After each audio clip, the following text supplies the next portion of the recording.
Casino 2000 à Mondorf-les-Bains vous présente Mirabelle Gourmande.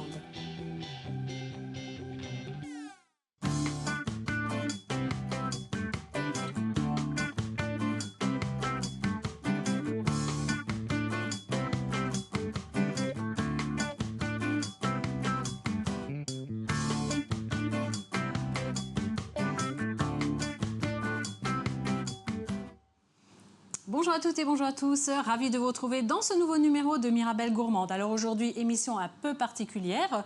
Nous ne recevrons pas un chef ni un restaurant, mais nous mettons à l'honneur une femme cuisinière qui dirige d'une main de maître une entreprise traiteur. Il s'agit de Lucie Bonfiglioli. Bonjour Lucie. Bonjour René-Anne. Alors Lucie, vous exercez donc votre métier à Brechtshoff-la-Grande, donc Voilà, c'est tout proche juste de à côté Luxembourg, oui. c'est ça. Donc on va parler un petit peu de votre parcours professionnel avant de commencer la recette. Vous avez commencé dans le domaine médical et vous avez très vite bifurqué dans le domaine culinaire, c'est ça. Vous avez fait des stages du côté de Thionville. Ensuite, vous avez fait quoi, un bac pro, c'est ça? Oui, un bac pro, une formation en fait sur un an. Donc c'était une classe pilote, on a un peu testé et voilà. On est sorti professionnel. Bravo. Et puis vous avez aussi fait un stage donc, chez quelqu'un qu'on connaît très bien ici. Il s'agit d'Alain Pierron, donc, qui dirige le restaurant Les Roses au Casino 2000 de Mondorf-les-Bains. Donc c'est un chef étoilé et c'est lui donc, qui vous a vraiment appris ce métier, c'est ça? Oui, c'est lui qui m'a vraiment beaucoup appris. D'ailleurs, je lui fais un petit coucou. Oui, bah, moi aussi, je fais un petit coucou Alain. Donc c'est lui qui vous a donné aussi l'amour un petit peu de ce métier. Exactement, oui. Et ensuite, donc, vous avez créé votre entreprise. Une fois que vous avez eu votre bac pro, vous avez créé votre entreprise, c'est ça directement? Je me suis lancée directement. Oui, parce que votre entreprise est toute jeune. Elle existe depuis 2011, c'est ça? C'est ça. Très bien. Alors Lucie, on va commencer. Alors, qu'est-ce que vous allez nous faire aujourd'hui? Alors aujourd'hui, je vais vous présenter un magret de canard sauce gastrique à l'orange avec des champignons que voici, ça s'appelle les eringi. Je vous expliquerai après ce que c'est. Oui, on regardera après tout ça. Voilà, avec une galette de pommes de terre.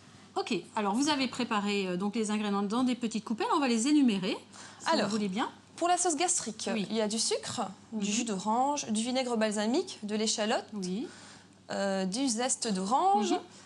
Ensuite, pour tout ce qui est champignons, donc j'ai déjà découpé en julienne, donc les champignons. Déjà préparé à l'avance. Pour les galettes de pommes de terre, donc j'ai déjà pelé les pommes de terre, de la farine et un peu de persil et d'ail.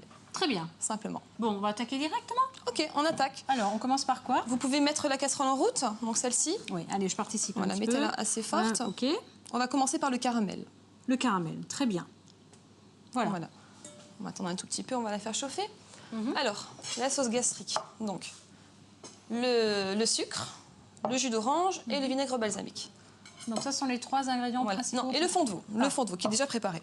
Oui, vous nous expliquez en 2-3 mots comment est-ce qu'on prépare un fond de veau? En fait, un fond de veau, simplement, ça se prépare avec des carcasses de viande.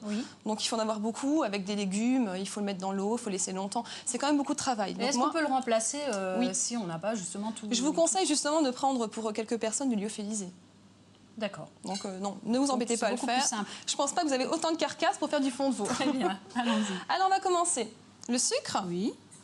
Donc du sucre semoule tout simplement. Sucre semoule simplement. Traditionnel. Voilà. On va rajouter dans le sucre. Le jus d'orange. Non, excusez-moi. Le vinaigre balsamique plutôt. L'ordre a de l'importance là? Non, pas ça trop. n'a pas d'importance. Pas trop. D'accord. Pas trop. Voilà. Je peux vous laisser remuer peut-être? Allez-y. Parfait. Donc là, je remue le sucre et le vinaigre balsamique. On va laisser un petit peu réchauffer. Oui. Donc là, attention, au maximum, mettez au maximum. Ça va sentir un peu fort. Ne soyez pas étonnés. Ça va sentir encore plus fort. Dès que ça va fumer, voilà. Alors, moi, ce que je conseille, c'est de mettre un petit peu d'échalote, une demi. Oui. Ça va concentrer les goûts. Et de rajouter un petit peu de zeste d'orange. Voilà, comme ceci. Voilà, remuez, remuez. Attention, ça va vite piquer le nez. Vous l'avez fait exprès, Lucie? Oui. C'est vrai que ça commence à picoter. Très, très fort. On va rajouter le jus d'orange. Voilà, le jus d'orange. Vous pouvez remuer. Oui, ok. Continuez. Donc voilà. On va laisser un petit peu réduire. D'accord? Ok. Pendant ce temps, on va s'attaquer au magret de canard. Donc le magret de canard que voilà. Alors, comment bien choisir son magret? Il y a des indices Il faut qu'il soit bien gras, donc ça c'est important. Donc bien gras. Regardez qu'il n'ait pas trop de graisse ici, c'est pas très important.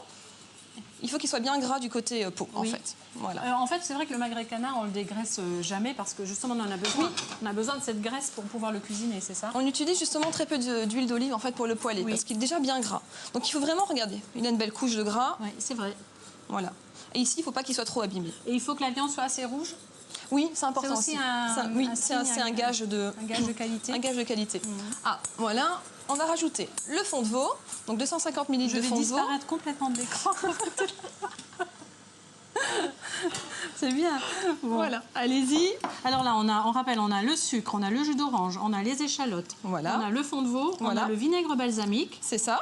Et maintenant, on va laisser réduire simplement. J'ai plus besoin de remuer? De temps en temps. De temps en temps, on mettra peut-être un peu moins fort, mais pour l'instant, c'est très bien. Secouer ici. C'est très bien comme ça.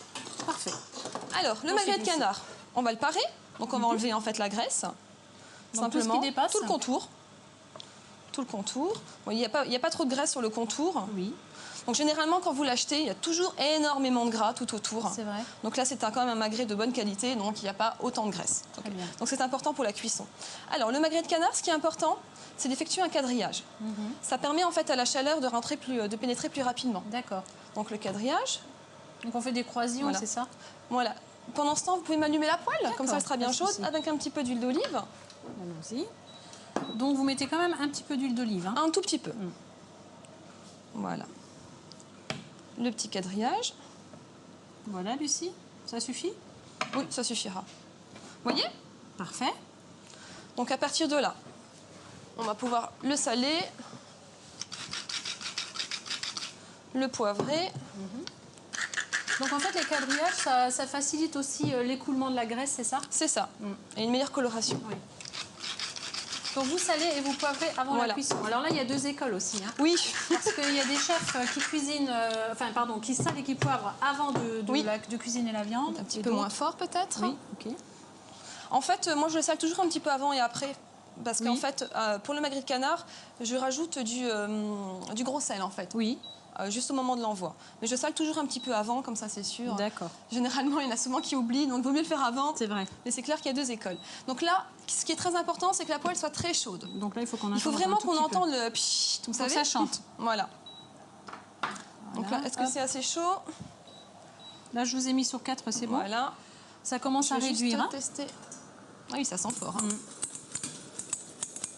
faut mettre un petit peu moins fort. Très bien. Voilà. Ça va les odeurs? Ça va, là, c'est supportable. C'est vrai que sur le coup, c'est un peu surprenant, mais ça va. Non, c'est pas assez chaud, donc ça n'ira pas. On va attendre. Ça n'ira pas. Donc pour l'instant, je vais vous parler, on va commencer la julienne des ringis. Oui. Donc les ringis, que voilà. Donc ça, ce sont des champignons, c'est particulier, on en trouve dans le commerce On en trouve de plus en plus. D'accord. C'est un champignon qui est assez rare à trouver en Europe. Oui. C'est asiatique. C'est un cèpe coréen en fait. Mais ce n'est pas un cèpe. Il fait partie de la famille des pleurotes. Très bien.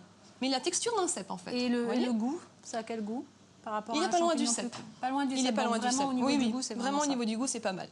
Très bien. C'est pas assez chaud, d'accord. Alors, ah oui, c'est pas la même. Vous cuisinez à l'électrique aussi? Au gaz. Au gaz, oui. Donc c'est vrai que c'est très différent. Au gaz. Je vais commencer par enlever l'eau des pommes de terre. Oui. C'est vrai que les champignons, ils sont assez. Ils sont gros, hein? Ils sont assez. Ils ont une belle texture. C'est vraiment bien.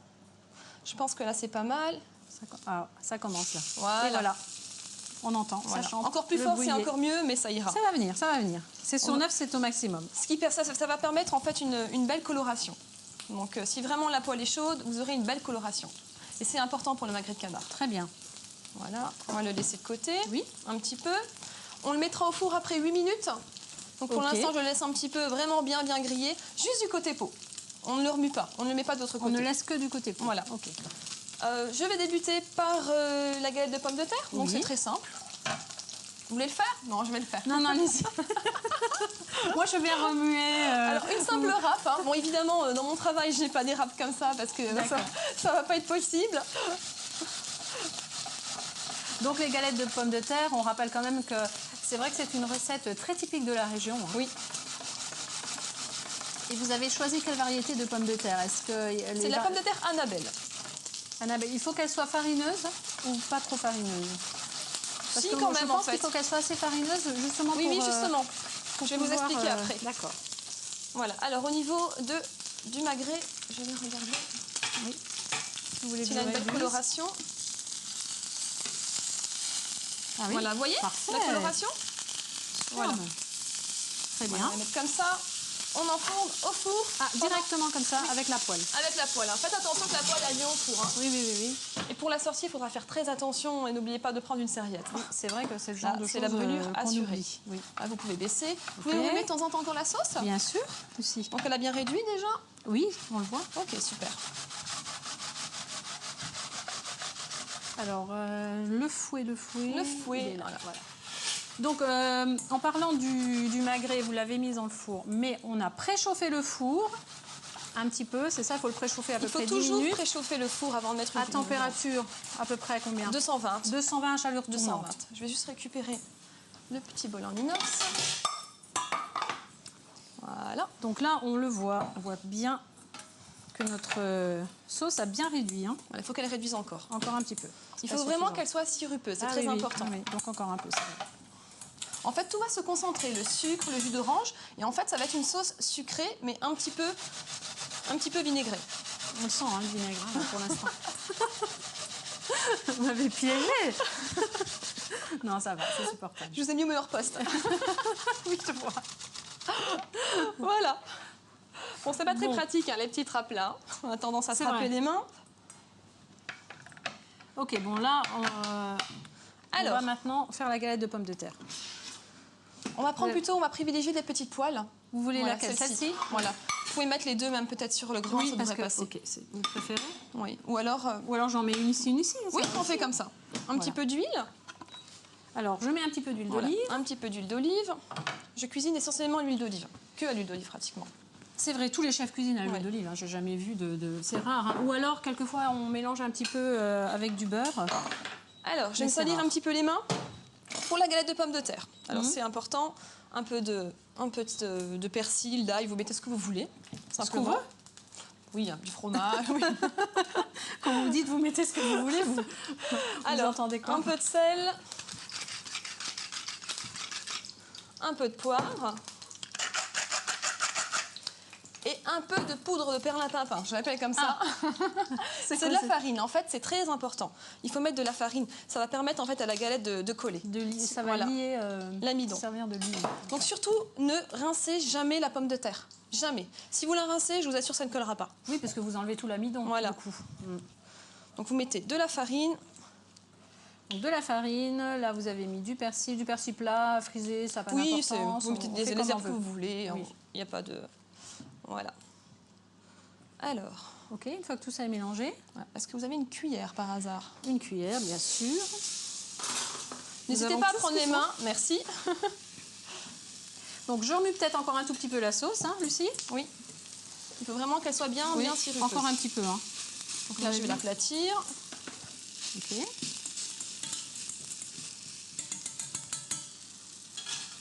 Je ferai vite celle-ci. Donc une fois qu'elles sont cuites, on va les réserver. Comment vous voyez qu'elles sont cuites? Ça commence à devenir brun ou tout, c'est ça? On n'oublie pas qu'on a notre magret dans le four. Oui, on n'oublie pas. Très bien. Voilà, on va prendre une petite spatule. Voilà. Je vais débarrasser un petit peu mon plan de travail. Allez-y, je vous en prie. Vous pouvez vous passer les mains sous l'eau si vous voulez.